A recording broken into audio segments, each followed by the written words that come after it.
এই দুনিয়াতে আল্লাহ তাআলা তোমাদের জন্য তিনটা জিনিস বানিয়েছে, তোমাদের জন্য রহমত স্বরূপ, বরকত স্বরূপ, তোমাদের গুনাহ মাগফিরাতের কারণ। তিনটা জিনিস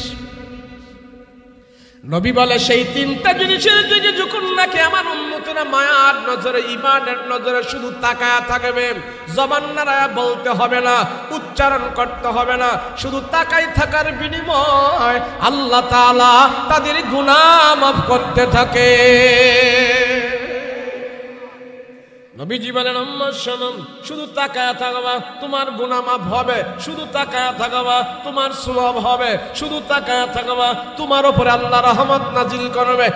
এক নম্বরে হলো খানায়ে কাবা, আল্লাহর ঘর। ওই খানায়ে কাবার দিকে দেখবেন হাজী সাহেবরা হজে যায় এইভাবে শুধু তাকায়া থাকে, ডাইনে বামে সামনে পিছনে কোথাও কোনো তাকায় না, শুধু তাকায়া আছে। রাহমাতুল লিল আলামিন বলে, মানুষ ঈমানের নজর দিয়ে আমার যে উম্মত খানায়ে কাবার দিকে শুধু তাকায়া থাকবে, যতক্ষণ তাকায়া থাকবা ততক্ষণ পর্যন্ত আল্লাহ তাআলা তোমার গুনাহ মাফ করতে থাকে, কতক্ষণ পর্যন্ত তোমার উপরে রহম করতে থাকে, অতক্ষণ পর্যন্ত তোমার আমল নামায় নেক লিখতে থাকে। এক নম্বর খানায়ে কাবা। এই খানায়ে কাবার দিকে শুধু তাকায় থাকবে, কিছু বলা লাগবে না, কিছু শোনা লাগবে না, জবান নাড়ানো লাগবে না। যতক্ষণ তাকায় থাকবা অতক্ষণ তোমার গুনাহ মাফ হইতে থাকবে।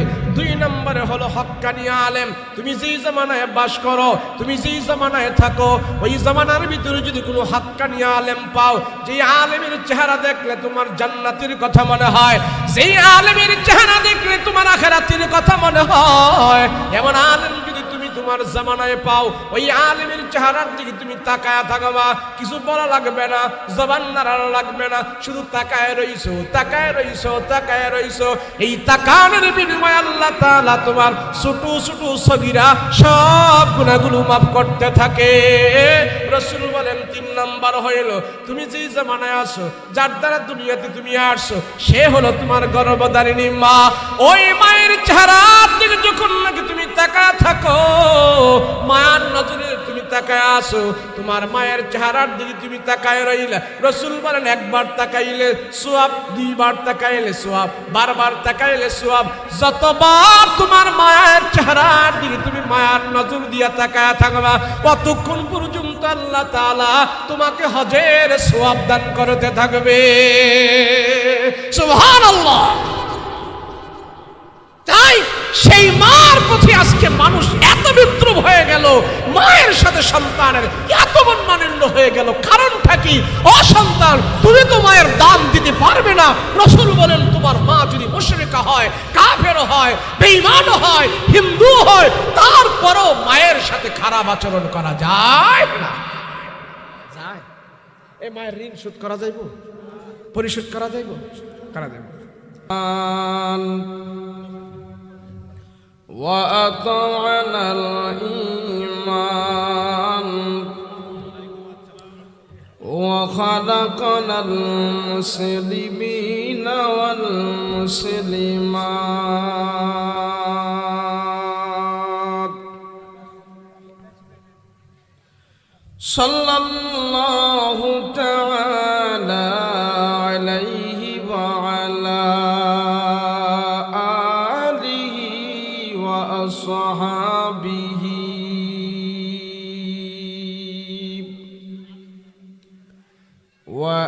وأزواجه وأهل بيته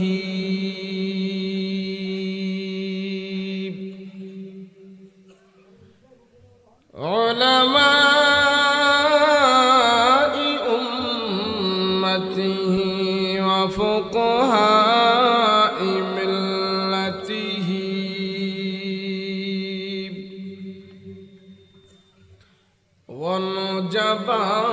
ونجباء طريقته أجمعين الذي أرسله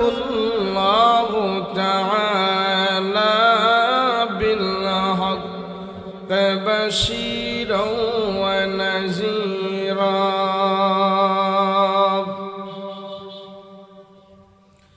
وداعيا إلى الله بإذنه وسراجا منيرا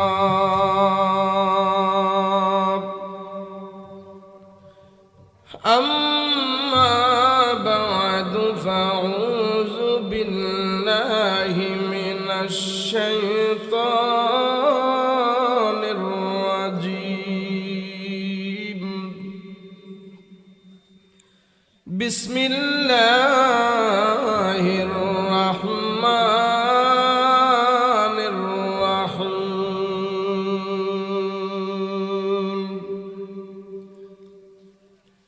كيف تكفرون بالله وكنتم أمواتا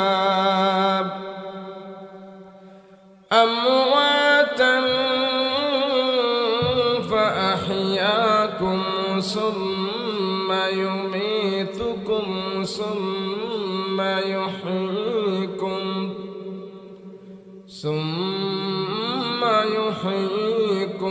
ثم إليه ترجعون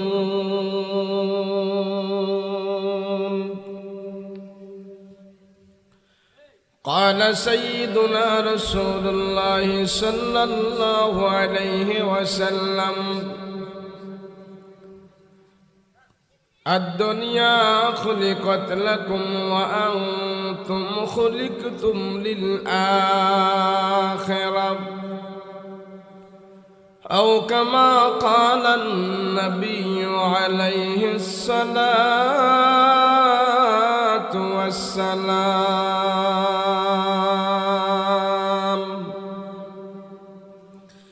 وقال تعالى في شان حبيبه ومحبوبه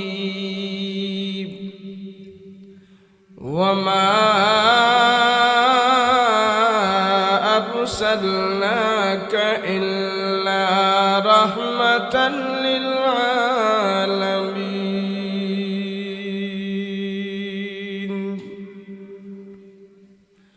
صلى الله على سيدنا ومولانا محمد وعلى آله وأصحابه أجمعين بلغ العلا بكماله كشف الدجى بجماله حسنت جميع خصاله صلى عليه وآله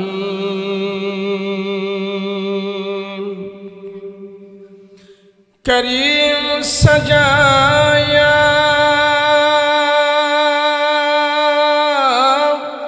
جميل الشيم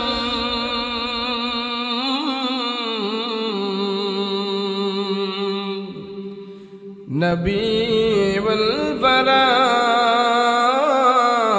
شفيع الأمم بلغ العلا بكماله كشف الدجى بجماله حسنت جميع خصاله صلى عليه وآله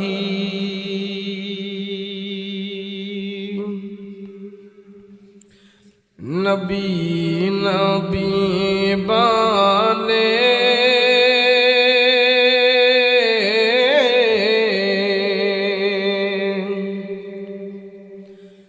আর কত কালাবি কাঁদব নবী নবী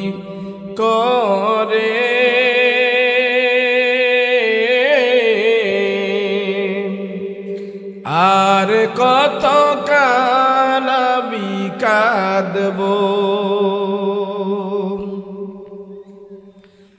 আপন নয়নে কাবে জানি আপন নয়নে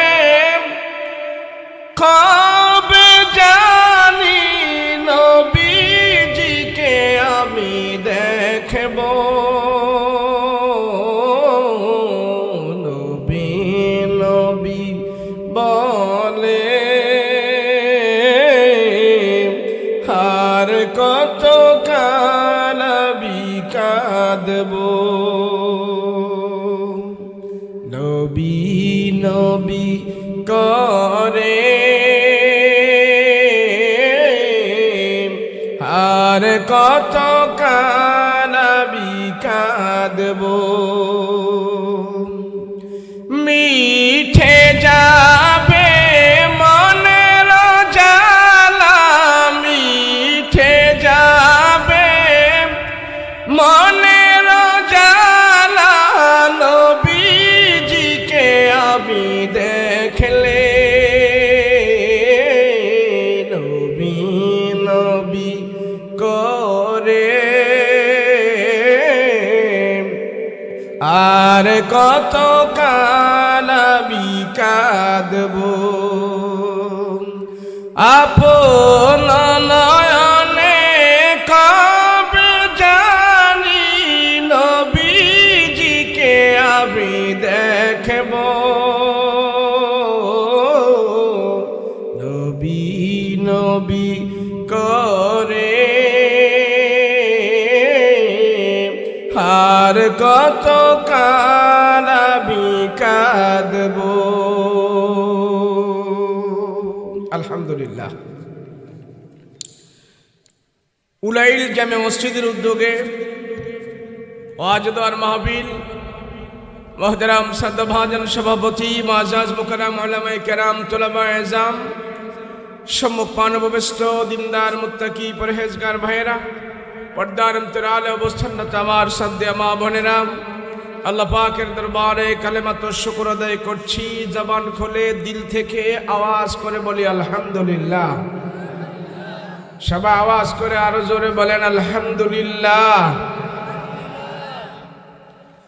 আল্লাহ যারে ভালোবাসে পছন্দ করে মহব্বত করে যার উপরে আল্লাহ পাকের রহমতের দৃষ্টি আল্লাহ বারবার দান করে আল্লাহর সেই প্রিয় বান্দাদেরকে আল্লাহ পাক নেক কাজের মধ্যে শামিল করে রাখে বলেন আমরা যে এখানে বসে আছি এটা কোন কাজ নেক কাজ না বদ কাজ কিভাবে নেক কাজ যতক্ষণ আমি আপনি এখানে বসে থাকবো 1 ঘন্টা হোক আধা ঘন্টা হোক 2 ঘন্টা হোক 3 ঘন্টা হোক আমার আপনার 50 60 70 বছরের হায়াত থেকে আজকের মাহফিলে যতটুকুন সময় আমরা ব্যয় করব অতটুকুন সময় আল্লাহর দরবারে গুনাহমুক্ত হয়ে পৌঁছে যাবে বলুন এখানে বসে আপনারা কেউ গুনাহ করবেন কেউ বিড়ি সিগারেট খাবে কোনো গান বাদ্য করবে এখানে কি আল্লাহর নাফরমানি হবে তাহলে আজকে আমরা এখানে যেই সময় ব্যয় করছি আল্লাহর নাফরমানি মুক্ত সময়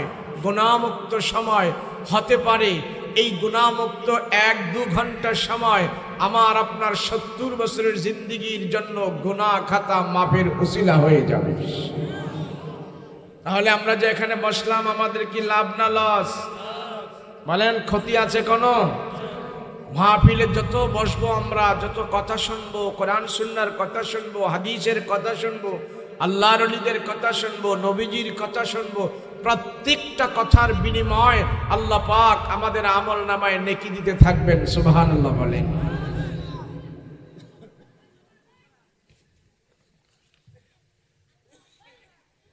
আল্লাহ যারে ভালোবাসছে তারে আল্লাহ সুযোগ দিয়েছেন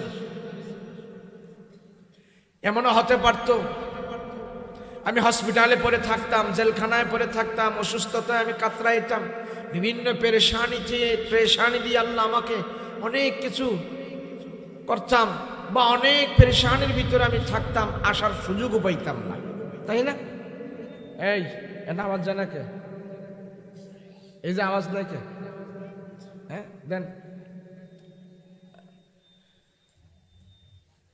সুবর্ণ সুযোগ, নেয়ামত স্বরূপ গুনাহ মুক্ত মজলিস। আল্লাহ বলে যেখানে তুমি গুনাহ মুক্ত মজলিস পাও ওই মজলিসে তুমি দৌড়ায়া যাও, দৌড়ে তুমি গুনাহ মুক্ত মজলিসে যাও।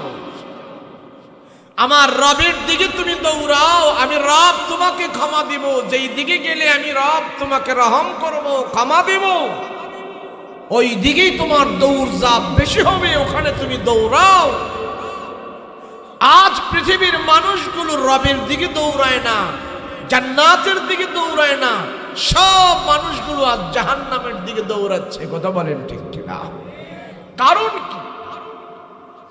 আমাদের মাঝে আমাদের রবের পরিচয় নাই, আল্লাহর পরিচয় নাই, আখিরাতের পরিচয় নাই, জান্নাতের পরিচয় নাই, জাহান্নামের পরিচয় নাই। কত ভয়ঙ্কর, কত কঠিন, কত গহীন জাহান্নাম, সেই খবর যদি আমাদের থাকতো তাহলে একটা মানুষও আজ আল্লাহর নাফরমানি করতো না। কথা বলেন ঠিক না?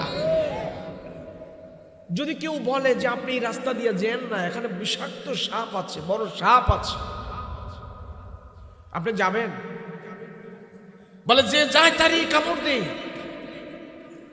বিষাক্ত সাপের সবল থেকে আপনি বাঁচতে পারবেন না, এদিকে যেন না। এরপরও যে গাউরামি করে, এ কথার ওভারটেক করে যে এদিক দিয়ে যায়, তারপরে সাপের কামড় খায়।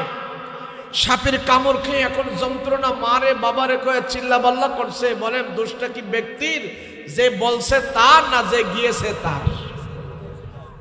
আজকে হাজারো আলেম ওলামারা, পীর মাশায়েখরা, বিভিন্ন হুজুররা ওয়াজ মাহফিল করে, তালিমের মাধ্যমে, তরবিয়াতের মাধ্যমে, কত কিছুর মাধ্যমে আমাকে আপনাকে বলতেছে, ও ভাই, দুনিয়ার জিন্দেগি ছোট্ট একটা জিন্দেগি, দুনিয়ার সময় একদম অল্প সময়। আমাদের জন্য রয়েছে বিশাল আখিরাত, আমাদের জন্য রয়েছে কবরের আযাব। কারো জন্য কবরের আযাব হবে, কারো জন্য কবরটা ফুলের বাগান হবে, কারো জন্য জান্নাত, কারো জন্য জাহান্নাম। এই মেসেজগুলো পাওয়ার পরেও আমার দিলের ভিতরে আখিরাতের অনুভূতি হচ্ছে না, কবরের আযাব ভয় সম্পর্কে আমার অনুভূতি হচ্ছে না। কারণ রব সম্পর্কে আমার কোনো ধারণা নাই। আল্লাহ আমাকে কেন দুনিয়াতে পাঠাইলেন এই উদ্দেশ্য আমার জানা নাই। আবার আমাকে আল্লাহ কেন দুনিয়া থেকে নিয়ে যাবেন সেই উদ্দেশ্য আমার জানা নাই। না জানার ফলে আমার আপনার জীবনটা হয়ে গেছে গরু ছাগলের মতো। কথা বলেন ঠিক কিনা? গরু ছাগলের মতো হয়ে গেছে। বলে পশু পাখি যেই কাজ না করে মানুষ হয়ে তার চাইতে আরো নিকৃষ্ট কাজ মানুষ করতেছে। এই জন্য আল্লাহ মানুষের আচরণ দেখে, মানুষের স্বভাব দেখে, মানুষের কাজকর্ম দেখে আল্লাহ নিজে আশ্চর্য হয়ে যায়। আল্লাহ নিজে আশ্চর্য হয়ে মানুষের প্রতি দুঃখ প্রকাশ করে বলে, ও মানুষ, তুমি একজন আশরাফুল মাখলুকাত হয়ে এমন কাজটা তুমি কেমনে করলে? আরে কেমনে করলে? আমরা যে কাজটার বলি যে হুজুর এই কাজটা কেমনে করলো, হায় হায় মুরব্বী কাজটা কেমনে করলো, মেম্বারের কাজটা কেমনে করলো, এত বড় একটা জ্ঞানী গুণী মানুষ, ওনার দ্বারা এই কাজটা কেমনে হইল, আমরা তো বিশ্বাসই করতে পারি না। নতুন হাজ করে আইছে, হাজি সাহেব আইসে এই কাজটা কেমনে করলো। আশ্চর্য হয়ে যায় না? কথা কয় না? আশ্চর্য হয়ে যায় না আমরা? আল্লাহ ঠিক মানুষের কিছু কার্যক্রম দেখে আল্লাহ আশ্চর্য হয়ে যায়। ওই আশ্চর্য হওয়াটার নামে আল্লাহ কয় কাইফা। কাইফা বান্দা কেমনে করছ, তুই কেমনে এমন করছ? আমি আল্লাহ আশ্চর্য হয়ে যাই। কাইফা তাকফুরুনা বিল্লাহ, আমার সাথে কেমনে তুই সীমা লঙ্ঘন করছ, আমার সাথে তুই কেমনে কুফরি করছ, আমি বান্দা আশ্চর্য হয়ে যাই তোর প্রতি। কেন আশ্চর্য হয় আল্লাহ? কাইফা তাকফুরুনা বিল্লাহ,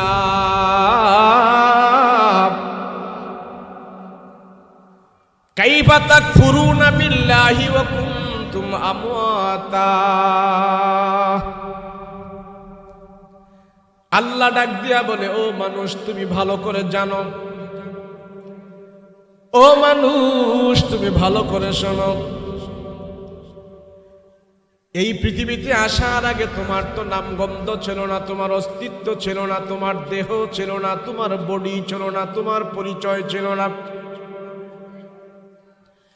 আমার বয়স এখন 40 বছর, 50 বছর আগে কোথায় ছিলাম আমি জানি না। আল্লাহ বলে, মানুষ তোমাকে আমি আল্লাহ এমন পদার্থ দিয়ে বানিয়েছি, এমন নাপাক পানি দিয়ে বানিয়েছি, এই পানির কথা 2-4 জন মানুষের সামনে তুমি বলতেও পারো না, তোমার লজ্জা লাগে। এমন নাপাক তরল পানি থেকে আমি আল্লাহ তোমারে বানিয়েছি।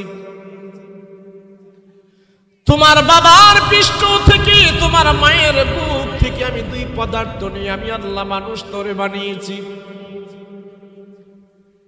এ মানুষ, মায়ের পেটের ভিতরে তুমি জমাট রক্তে বাঁধছ, জমাট রক্ত থেকে তোমার কঙ্কাল হয়েছে, তারপরে তোমার বডি হয়েছে, এরপরে তোমার 360টা জোড়া হয়েছে, এরপরে আস্তে আস্তে করে তোমার হাত পায়েগুলো হওয়ার পরে পূর্ণাঙ্গ একটা মানুষ আমি আল্লাহ মায়ের পেটে তোমাকে দান করেছে। শুধু মায়ের পেটে তোমাকে মানুষ বানাই নাই, ওখানে তোমার আরামের ব্যবস্থা করেছি, ওখানে তোমার রিজিকের ব্যবস্থা করেছি। নির্দিষ্ট একটা সময় তোমার মায়ের পেটে অবস্থান করার জন্য আমি আল্লাহ তোমাকে সুযোগ দিয়েছি।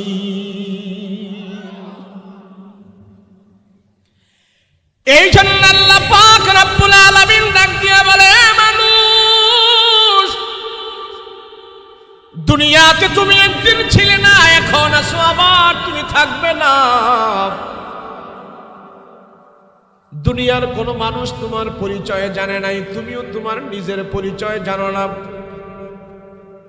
আমি তোমার মা বাবার নাপাক রক্ত থেকে তোমাকে মায়ের পেটের ভিতরে আমি আল্লাহ বানিয়েছি। এ বান্দা, আমি আল্লাহ কে তুমি আমারে চিনো, আমারে চিনো। মায়ের পেটের ভিতরে তোমাকে পুষ্ট নষ্ট করার জন্য, তোমার শরীরে ভিটামিন দেওয়ার জন্য, তোমার স্বাস্থ্য পুষ্ট করার জন্য মায়ের নাভি থেকে তোমার নাভি বরাবর আমি আল্লাহ একটা নল লাগায়া দিছি, একটা রগ লাগায়া দিছি। তোমার জবান দিয়ে আমি মায়ের পেটে খাদ্য প্রবেশ করাই নাই। তোমার মায়ের নাপাক রক্তগুলো তোমার মায়ের নাভি থেকে তোমার নাভি বরাবর যে একটা নল লাগায়া দিছি, ওই রগের মাধ্যমে মায়ের নাপাক রক্তগুলো তোমার নাভি দিয়ে তোমার দেহের ভেতরে ঢুকেছে। মায়ের পেটের নাপাক রক্ত খায় মায়ের পেটে তুমি বড় হয়েছো। আমি আল্লাহ তোমাকে মায়ের পেটের ভিতরে খাদ্যের ব্যবস্থা করে দিয়েছি।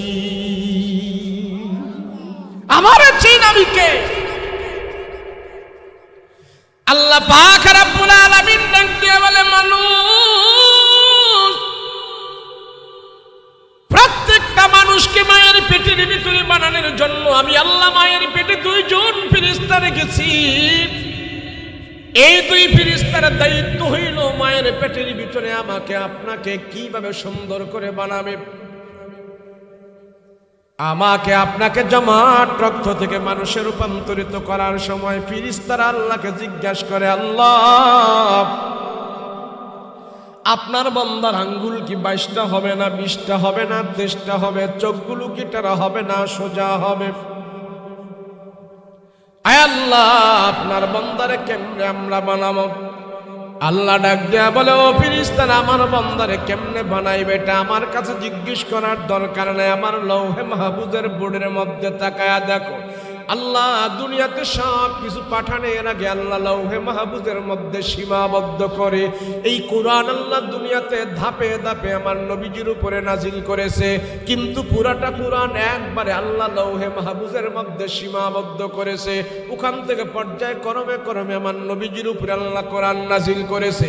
পৃথিবীতে যত মানুষ আসবে এবং গেছে সব মানুষের নকশা ডিজাইন আল্লাহ লৌহে মাহফুজের মধ্যে সীমাবদ্ধ করে রেখেছে। আমাকে আপনাকে মায়ের পেটে ফেরেশতারা বানানোর সময় 2 ফেরেশতা আল্লাহকে জিজ্ঞাসা করে, বান্দাকে আমরা কেমনে বানাবো? আঙ্গুল কি 22টা হবে না, 20টা হবে না, 23টা হবে? কেমন করে আপনার বান্দাকে আমরা বানাবো? আল্লাহ কয়, আব্দুল করিমের সুরত, আব্দুল করিমের ডিজাইন, আব্দুল কুদ্দুসের ডিজাইন, আব্দুর রহিমের ডিজাইন ওই যে আমার লৌহে মাহফুজের ভিতরে দেওয়া আছে, ওখান থেকে দেখে দেখে তার মায়ের পেটের ভিতরে তোমরা বানাইতে থাকো। বানাও। ওখানে ফেরেশতারা আমার আপনার পা বানায়, হাঁটু বানায়, মাজা বানায়, কোমর বানায়, গাড় বানায়, কাঁধ বানায়, পেট বানায়, পিঠ বানায়, পর্যায় ক্রমে ক্রমে মায়ের পেটে আমার আপনার সব কিছু সেখানে বানাইতে থাকে। বানাইতে বানাইতে যখন নাকি পর্যন্ত বানায়, এবার ফেরেশতারা আমার আপনার চেহারাটা বানানোর জন্য হাত দেয়। আহকামুল হাকিমিন আল্লাহ তাআলা বাধা দেয়, ও ফেরেশতারা রাখ রাখ, আমার বান্দার চেহারাটা তোরা বানাইস না। আল্লাহ গো কেন বানাবো না? চেহারা ছাড়া তো মানুষের পরিচয় পাওয়া যায় না। আল্লাহকে আমার বান্দার সব তারা বানাইলি, আমার বান্দার সম্মানিত কপাল এবং চেহারাটা আমি আল্লাহ ফেরেশতা দিয়ে বানাবো না, আমি আল্লাহ ইঞ্জিনিয়ার দিয়ে বানাবো না, দুনিয়ার কাউকে দিয়ে বানাবো না। আমার বান্দার চেহারাটা সম্মানিত কপালটা আমি আল্লাহ আমার নিজের কুদরতি হাত দিয়ে বানাই দিতে চাই। এই জন্য তাম পৃথিবীর বুকে কোটি কোটি মানুষ, একটা মানুষের চেহারা আর একটা মানুষের সাথে মিলে না। আল্লাহ ডাক দেয়া বলে, মানুষ আমি কত বড় ডিজাইনার, আমি কত বড় ইঞ্জিনিয়ার, আমি কত বড় কারিগর, তোমরা আমার দিকে তাকায় দেখো। আমি আল্লাহ প্রত্যেকটা মানুষকে বানিয়েছি, তোমাদের সম্মানিত কপালটা আমি আল্লাহ আমার নিজের কুদরতি হাত দিয়া বানাইছি। এ বান্দা, দুনিয়াতে যাওয়ার পর যখন তোমার এই সম্মানিত কপাল লাগায়া আমার কুদরতি কদমে সাজদা দিয়া দিয়া সুবহান রাব্বিয়াল আলা বলে বলে আমার দরবারে তোমরা প্রশংসা করবা। দুনিয়ার জমিনে তুমি সাজদা দিয়া পড়ে থাকো, আর তোমার এই সাজদা নিয়ে আমি আল্লাহ আরো আজিমে ফেরেশতাদেরকে মজলিস জমায়া ফেরেশতাদেরকে আমি ডাক দেয়া বলে, এ ফেরেশতারা দেখ আদমের সন্তানরা কিভাবে আমাকে সাজদা করে। তোমরা বলেছি না আদম বানানোর দরকার নাই, দেখো দেখো আদমের সন্তানেরা আমার কুদরতি কদমে সাজদা দিয়ে পড়ে আছে, একবারে তারা ছোট হয়ে গেছে। তোমরা সাক্ষী থেকো, এই সাজদারত মুসল্লিদেরকে আমার সম্মানিত কপাল এবং আমার সম্মানিত হাতের কপাল এবং আমার সম্মানিত কুদরতি কদমে লাগায়া তারা আমার প্রশংসা করে আমার দরবারে ছোট হয়ে গেছে, সাজদা দিয়া তারা পড়ে আছে। তারা সাক্ষী থাক, এই সাজদারত মানুষগুলোকে আমি আল্লাহ জান্নাত দিয়া তাদেরকে বড় বানায় দিতে চাই। আমার চেনো আমি কে? মানুষ টাকা চিনি, ক্ষমতা চিনি, আগুন পানি চিনি, দুনিয়া চিনি, কিন্তু যারে বানাইলো, যে বানাইলো আমরা তারে চিনি না। কথা বলেন ঠিক? যদি মানুষ আল্লাহকে চিনতো তাহলে মানুষ দুনিয়াতে এত অত্যাচার অবাধ্য হয়ে চলতে পারত না। সে আল্লাহকে চিনলে জাহান্নাম বই করত, জান্নাতের আশা করত, মানুষের প্রাপ্য আদায় করত, চুরি রাহাজানি ছিনতাই সব কিছু সে ভুলে যেত। ক্ষুদ্র দুনিয়ার জন্য এত টেনশন পেরেশানি করত না, আখিরাতের জন্য সে অনেক চিন্তায় মগ্ন হয়ে যেত। কিন্তু চিনি না কারে আমরা? আল্লাহকে। কথা বলেন, কারে চিনি না? বলেন কারে চিনি? আল্লাহরে চিনি না। মানুষ নিমক হারাম হয়ে গেছে, মানুষের দিল থেকে দয়া মায়া উঠে গেছে, মানুষের মাথার ভিতরে দুনিয়ার লোভ ঢুকে গেছে, আখিরাত ভুলে গেছে। আরে দুনিয়া তো হইল নমুনা, দুনিয়া তো কিছু না, আখিরাত হইল পুরা। আপনাদের এলাকার মানুষ ঢাকা শহরে ওই যে যেমন বাবুবাজার, শ্যামবাজার, বাবুবাজার, বেগম বাজার, এগুলো হলো সারা বাংলাদেশের পাইকারি আড়ত, পাইকারি মার্কেট। তো বাবুবাজার গেলে দেখা যায় বিশাল বড় বড় চাউলের গুদাম, চাউলের গোডাউন যাদের, বিশাল বড় ব্যবসা। ওরা দোকানের সামনে একটা বাক্সের মধ্যে, মানে ক্যাশ বাক্সের উপরে এমন ছোট ছোট বাটির মধ্যে কতগুলো চাউল নিয়া এই বাটিতে অতগুলো চাউল, ওই বাটিতে অতগুলো চাউল, ওই বাটিতে অতগুলো চাউল, এই অল্প অল্প চাউল নিয়ে তারা বসে আছে। তো কেউ গ্রাম্য কোনো লোক যদি যায় বলে, বেটা সারাদিন এই অল্প অল্প চাউল নিয়ে বসে রয়েছে, এটা দিয়ে মানে কি ব্যবসা করব, আর কি দোকানদারি করব, কি লাভ করব? আচ্ছা বলেন, কেউ যদি এই অল্প অল্প চাউল দেখা এই অনুমান করে যে বেটা এই অল্প চাউল দিয়ে কি ব্যবসা করব, আর কি চাউলের ব্যবসা সম্পর্কে ব্রেন আছে? এই কথা কন্যা আছে? আসলে এই যে চাউলগুলো অল্প অল্প চাউল নিয়ে খুরা মালসায় বসে রয়েছে, বেটার কি ব্যবসাটা এটা আসল না এটা স্যাম্পল? কথা কয় না, এটা আসল না স্যাম্পল? কেউ যদি স্যাম্পল দেখে কয় বেটা কি ব্যবসা নিয়ে বসে রয়েছে, বোঝা গেল এই ব্যবসা সম্পর্কে ওনার জ্ঞান নাই। কথা বলেন ঠিক কিনা? আরে মানুষ, দুনিয়ার সব কিছু হইল স্যাম্পল, আখেরাতের সব হইল এগুলি স্যাম্পল। দুনিয়া এগুলো আসল নয়, আখেরাত হইল আসল। আখেরাত সম্পর্কে যার জ্ঞান নাই, ওই স্যাম্পল লইয়া পাগল হয়ে রয়েছে। ওই স্যাম্পল লইয়া পাগল হওয়া মানে বোকামি ছাড়া আর কিছু না। কথা বলো ঠিক কিনা? এই যে আমরা আলো দেখতেছি, এই আলো কি এটা আখেরাতের আলোর তুলনায় বেশি না কম? এটা স্যাম্পল।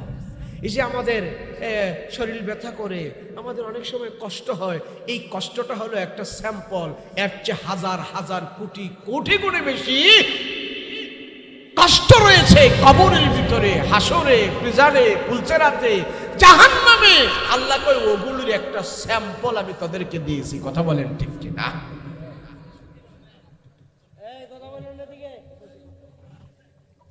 সব এগুলি স্যাম্পল, নমুনা, কিছুই না। আখিরাত হলো আসল। যে যে যে যত বেশি দূরে যেতে চায়, তার লক্ষ্যবস্তু তত দূরে থাকতে হয়। কাছে থাকলে অ্যাক্সিডেন্ট করে। কথা বলেন ঠিক কিনা?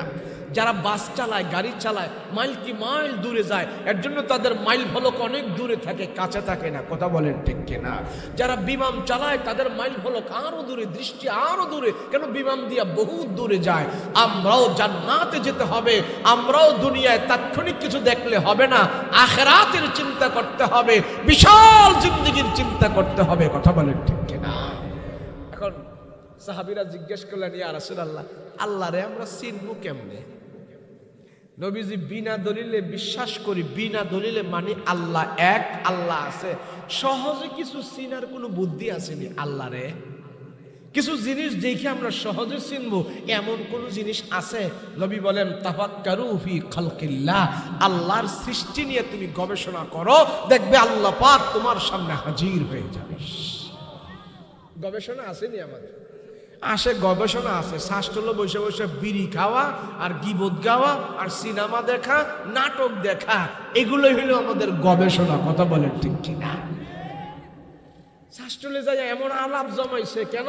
এই শাস্ত্রগুলো এখন গরিবের সংসদ ভবন হয়ে গেছে গা। সংসদ ভবনে যায় যখন আমাদের এমপি মন্ত্রীরা দেশের জন্য কথা বলে, স্পিকার আছে, ওখানে এমপি আছে, মন্ত্রী আছে, দাবি দমা আদায় করে। আর আমগো জনগণের সংসদ ভবন দাবি দমা আদায় আর গীবদের একটা সংসদ ভবন হয়ে গেছে। ঠিক কিনা?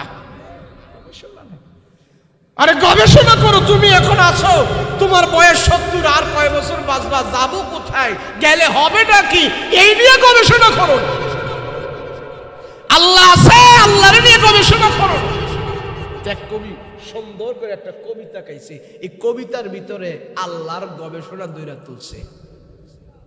কয় আচ্ছা মানুষ বল দেখি, রাত্র কেন কালো, চাঁদ সূর্য কোথা হতে পেল এত আলো, পশু পাখি কয় না কথা, মানুষ কেন কয়, বলো বলো বলো মানুষ এসব কেমন করে হয়, ফুলগুলি সব নানা রঙে কেমন করে হয়, পাতাগুলো সবুজ বটে ফুলের মতো নয়, দুধ কেন হয় সাদা, মরিচ কেন ঝাল, আমগুলি পাকলে আবার কেমনে তা হয় লাল, আমরা মানুষ বাস করি ভাই এই দুনিয়ার রঙে, হাতের রেখা আর চেহারা মিলে না কারো সঙ্গে, আর মিলে না কথার ধরন আঙ্গুলের টিপ, আল্লাহ আছে একজন এবার প্রমাণ হলো ঠিক।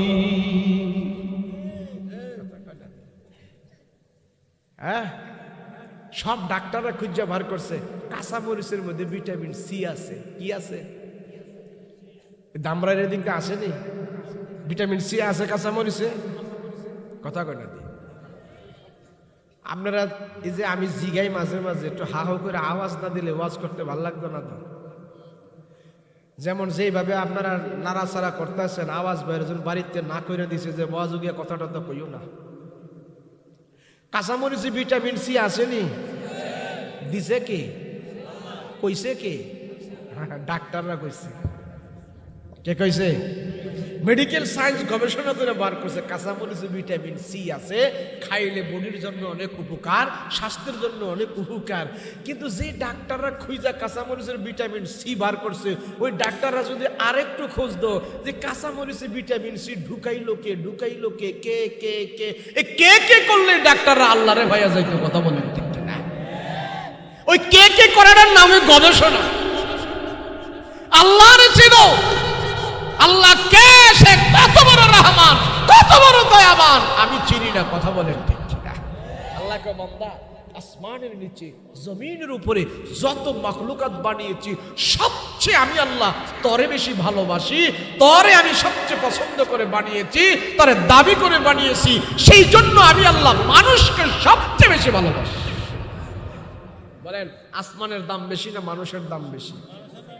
চন্দ্র সূর্যের দাম বেশি না মানুষের দাম বেশি? সাগর পর্বত নদী নালা টাকা পয়সা দম দৌলত সব কিছুর থেকে আল্লাহর কাছে মানুষের দাম বেশি, কথা বলো ঠিক না? যদি মানুষের দাম এত বেশি না হইতো, আল্লাহ যদি আমগরে এত ভালো না বাসতো, আমরা মানুষেরা যে সিটিং বাটপারি সিটারি কইরা দুনিয়াতে এত মজা মাইরা চলি, আল্লাহ যদি বেশি ভালো না বাসতো, এইভাবে কি চলার সুযোগ আমগরে দিত? এই কথা কন্যা দিত? যদি আমার আর আপনার মতন মেজাজ হইতো তো খোদায় কবে ধরে ধরে সিবা দিয়া কাত করে ভালা রাখলো হইলে যেটার বাইরেলা, কথা কন ঠিক কিনা? কিন্তু আল্লাহকে বন্দা, না না না, তুমি মনে করো তোমার মা তোমারে ভালোবাসে, তুমি মনে করো তোমার বউ তোমারে ভালোবাসে, তুমি মনে করো তোমার নেতায় তোমারে ভালোবাসে, বন্দা একটু যোগ বিয়োগ করে দর যোগ বিয়োগ করে দেখ, তামাম পৃথিবীর মানুষ তোরে যত ভালো না বাসে, তার চাইতে আমি হাজার গুণে আমি আল্লাহ তোরে ভালোবাসি। আর বলদের গোষ্ঠীরা ভালোবাসার নামে দিবস বানাইয়া প্রেম প্রীতি কইরা হেডার নাম দিছে ভালোবাসা দিবস। ভালোবাসা দিবস, ভালোবাসার বলে দিন ধার্য করছে, তাহলে বাকি দিন কিরব? খালি ভালোবাসা একদিন করব? এই ভালোবাসার কোনো দিন আছে? আপনার মা বাবারে ভালোবাসার দিন ধার্য কইরা কোনো সময় আছে? সময় আছে, ভালোবাসার কোনো সময় আছে? আর হেরা 14ই ফেব্রুয়ারি ভালোবাসা দিবস কায়েম করছে, 14ই ফেব্রুয়ারি বেলে ভালোবাসা দিবস, আর বাকি দিনগুলো কি ভালোবাসা নাই? কথা কয় না নাই? যাক, এই বিষয়ে আমি কথা কইতাম না। আমি কথা কমু, আল্লাহ মানুষকে কত ভালোবাসে মানুষ এটা বুঝে না, মানুষ এটা অনুমান করতে পারে না। কেন? আল্লাহ সম্পর্কে মানুষ জানে না। একজনে আরেকজনকে খুব ভালোবাসে, এমন ভালোবাসা হেরে না দেখলে বাঁচেই না, হের কথা না শুনলে অনেক, হের কথা যদি না শুনে পাগল হয়ে যায়, এত ভালোবাসে। কিন্তু যারে ভালোবাসে হের খবরই নেই। আচ্ছা বলেন, যারে এত ভালোবাসতেছে সে যদি না জানে আমারে বেটা এত ভালোবাসতেছে, তাইলে কি এই ভালোবাসার কোনো দাম আছে? যদি জানে হায় হায় এই লোকটা আমারে এত ভালোবাসে, এত মহব্বত করে, আমি গালি দিলেও কিছু কয় না, আমি কিছু বললেও কিছু কয় না, এত ভালোবাসে। যদি দুইজনের ভালোবাসা সম্পর্কে জানাশোনা থাকে, একটা মহব্বতের আগুন বাড়ে কিনা, কথা বলেন ঠিক কিনা? কিন্তু আল্লাহ যে এত ভালোবাসে আমগো জানা নাই। আল্লাহর খাইয়া, আল্লাহর বইরা, আল্লাহর নিয়ামত ভোগ কইরা আল্লাহ যে এত ভালোবাসতেছে আমাদের জানা নাই। আর না জানা না থাকার কারণে আল্লাহ সম্পর্কে আমাদের খবর নাই, কথা বলেন ঠিক কিনা? আল্লাহকে বলতো, আমি কেমন ভালোবাসি জানো? তুমি 70 বছর, তোমার 60 বছর, তোমার 80 বছর খালি গুনাই করছো, এরপরেও যদি তুমি আমার কাছে ছোট হয়ে যাও, তওবা করো, মিনতদারি করো, আমি আল্লাহ তোমার 70 বছরের গুনাহ ক্ষমা করতে মুহূর্ত দেরি করব না। ডাক দিবা, তওবা করবা, সাথে সাথে আমি আল্লাহ ক্ষমা দান করব। আল্লাহকে বান্দা, তোমার প্রতি আমার ক্ষমার ভাবটাই বেশি থাকবে, তোমার প্রতি আমার রাগের ভাবটা বেশি থাকবে না, তোমার প্রতি আমার আযাবের ভাবটা বেশি থাকবে না। তুমি যদি পাহাড় পরিমাণ গুনাহ করো, ওই পাহাড় পরিমাণ শাস্তি দিয়ে তোমাকে আমি শেষ করে দিব, ওইরকম মেজাজ আমার বেশি থাকবো না। পাহাড় পরিমাণ গুনাহ ক্ষমা করার জন্য আমার আল্লাহর কুদরতি অন্তরে এমন ডাবল পাহাড় পরিমাণ তোমার জন্য আমার মায়া থেকে যাবে। আল্লাহ ডাক দেয়া বলে, বান্দা তুমি দুনিয়ার জমিনে গুনাহ করেছো, তোমার গুনাহটা হলো টিউবওয়েলের পানির মতো। টিউবওয়েলের পানির মতন তুমি গুনাহ করেছো। এই গুনাহ নিয়ে তুমি আমার দরবারে তওবা করেছো, আত্মসমর্পণ করেছো। আমি আল্লাহ তোমাকে টিউবওয়েলের পানির মতো তোমাকে ক্ষমা দেব না, আমি আল্লাহ তোমাকে ক্ষমা দেব পুকুরের পানির মতো। বলে পুকুরের পানি বেশি নাকি টিউবওয়েলের পানি বেশি? পুকুরের পানি বেশি না? আল্লাহ কয় তোমার গুনাহ হইল টিউবওয়েলের পানির মতো, আর এটা নিয়ে যদি আমার কাছে আত্মসমর্পণ করো আমি টিউবওয়েলের পানির মতো ক্ষমা দিব না, তোমারে ক্ষমা দিব পুকুরের পানির মতো। সুবহানাল্লাহ। বান্দারে তোমার পাপ যদি হয় পুকুরের পানির মতো, তুমি আমার দরবারে আত্মসমর্পণ করো, তুমি আমার দরবারে কান্না করো, বিনাইয়া করো, আমি আল্লাহ তোমাকে ক্ষমা দেব নদীর পানির মতো। তোমার পাপ যদি হয় নদীর পানির মতো, আমার আল্লাহর দরবারে আত্মসমর্পণ করো, আমি আল্লাহ ক্ষমা দিব তোমাকে সাগরের পানির মতো। তোমার পাপ যদি হয় সাগরের পানির মতো, আমার দরবারে আত্মসমর্পণ করো, আমার দরবারে তওবা করো, আমি আল্লাহ তোমাকে ক্ষমা দেব বিশাল বিস্তীর্ণ আকাশের চাইতে আরো বড়। আল্লাহু আকবার। আল্লাহ পাক রব্বুল আলামিন ডাক দিয়ে বলে, মানুষ তুমি দুনিয়াতে পাপ করে করে তুমি জাহান্নামের আগুন জ্বালাইছো। এ বান্দা, জাহান্নামের আগুন তুমি দুনিয়া থেকে নিবায়ে, তুমি দুনিয়া থেকে নিবায়ে তুমি মরার পরে আমার কাছে আসো। যেই পাপের কারণে তুমি আগুন জ্বালাইছো, সেই আগুনটা তুমি জাহান্নামের আগুনটা তুমি দুনিয়ার বুকে তুমি নিবারণ করে আমার কাছে আসবা। জাহান্নামের আগুন তুমি জ্বালাইছো, জাহান্নামের আগুন আবার তুমি নিবাইবা। জাহান্নামের আগুন জলে জলে যখন নাকি তুমি একবারে বড় করে ফেলেছো, ওটা নিবানের দায়িত্ব আমি আল্লাহ তোমাকে দিয়েছি। এ বান্দা, তোমার পাপীর কারণে, তোমার অত্যাচারের কারণে যে জাহান্নামের আগুন তুমি জ্বালাইছো, দুনিয়াতে যে তুমি জাহান্নামের আগুন দেখতা, তাইলে ছেলে মেয়ে নিয়ে তুমি আনন্দ করতা না, তাইলে ছেলে মেয়ে নিয়ে তুমি আনন্দ ফুর্তি করতা না, দাঁত বের করে তুমি হাসতা না। ওই জাহান্নামের আগুন আমি আল্লাহ দুনিয়াতে তোমাকে দেখাই না, এটা তোমার জন্য রহমত। জাহান্নামের আগুন দেখলে রাসূল বলেন, কবরের আযাব যদি তুমি দেখতে পাইতা, জাহান্নামের আগুন যদি দেখতে পাইতা, একটা চিৎকার দিয়ে ঘর সংসার সব ফালাই দিয়া জঙ্গলের ভিতরে যেয়ে পড়ে থাকতা। আল্লাহ তোমার জাহান্নামের আগুন দেখায় না, এটা তোমার জন্য আল্লাহ রহমত করছে, আল্লাহ তোমার উপরে ইহসান করছে। মুসলমান ভাইরা আমার, রহমতের নবী বলে, মানুষ জাহান্নামের আগুন তুমি জ্বালাইছো, এই জাহান্নামের আগুনের নিবানের দায়িত্ব আল্লাহ তোমাকে দিয়েছি, তুমি নিবাও। তোমার পাপের আগুন তুমি নিবাইতে হবে, তোমার আযাবের আগুন তুমি নিবাইতে হবে। আল্লাহ ডাক দেয়া বলে, মানুষেরে, জাহান্নামের আগুন তুমি পুকুরের পানি দিয়ে নিবাইতে পারবে না, টিউবওয়েলের পানি দিয়ে নিবাইতে পারবে না, ফায়ার সার্ভিসের পানি দিয়ে আগুন নিববে না। আল্লাহ ডাক দেয়া বলে, মানুষ জাহান্নামের আগুন নিবানের জন্য আমি আল্লাহ তোমাকে 3টা মন্ত্র দিলাম, 3টা মন্ত্র। এই 3টা মন্ত্র তুমি ব্যবহার করো, জাহান্নামের আগুন আমি আল্লাহ নেভায়ে দেব। 1 নম্বরে 2 হাতের দোয়া, 2 চোখের পানি, 2 রাকাত নামাজ, 2 রাকাত নামাজ, 2 হাতের দোয়া, 2 চোখের পানি, এভাবে বিনাইয়া বিনাইয়া করে যখন নাকি তোমার পাপের জন্য আমার আল্লাহর আদালতে তুমি হাত উঠায়া কান্না করবে। এ বন্ধু, আল্লাহ যে কত মায়া করি, কত দয়া করে, আল্লাহ ডাক দিয়া কয়, তোমার আগুন জ্বালাইছো জাহান্নামী, তোমার আগুন তুমি নিবাইবা। সেই আগুন নিবানের জন্য জাহান্নামের ভয়ে যখন লাগে তুমি কাঁদবা, তোমার চোখের পানি নাকের আগে আসার আগে আগে তুমি কেঁদে কেঁদে তোমার জাহান্নামের আগুনের কথা স্মরণ করে করে তুমি কাঁদছো, তুমি কাঁদছো। সেই কাঁদার কারণে তোমার চোখের পানিগুলো নাকের আগে আসার আগে আগে আমি আল্লাহ তোমার হাজার অপরাধের জাহান্নামের আগুন তোমার নাকের, তোমার চোখের পানি দিয়া আমি আল্লাহ জাহান্নামের আগুন নিবাইয়া দিয়েছি।